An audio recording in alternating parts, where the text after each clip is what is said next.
you can see here, you see the veins of the animal still.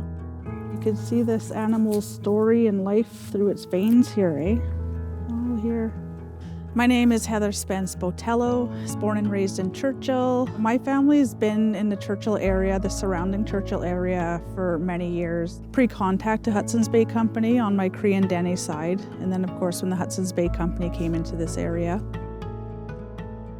I came into learning and reconnecting with my culture through healing of generational trauma. I consider myself a cycle breaker by finding healthy ways of coping and really reconnecting to my identity as a First Nations woman.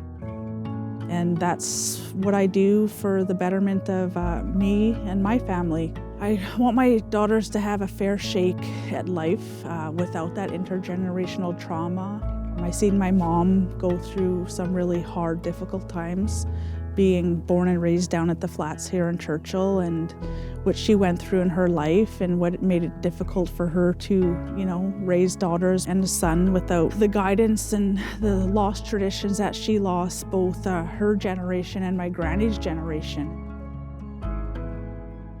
Caribou tanning and defleshing the hide and utilizing that hide is something that is such a lost teaching, and it's something that I always wanted to do.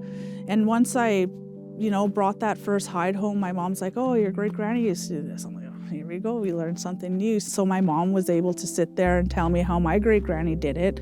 And of course, she didn't have all of the teachings with that, so I had to reach out to neighboring communities, friends of my grandparents, and say, "Oh, how do you do this?" And they were more than willing to share their ways with me, and I just literally got right in there, elbows deep, and been working these hides, and it brings me such a great sense of peace.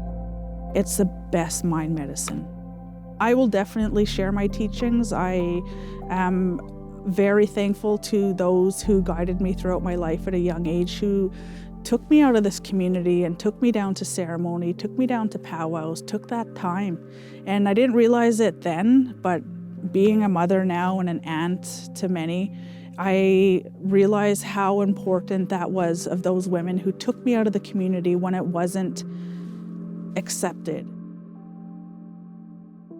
Yeah, my knowledge keepers and the elders that I learned from and who are special to me and who I look up to and hold dear to my heart, there's only a handful of them. And those are the ones who did the real work in healing themselves, and they're kind people. And that's who I want to be like. So when I am asked to share or teach a teaching to them, I want to be like them. I want to share that knowledge and not be stingy with knowledge, because what good is that? That's not our way.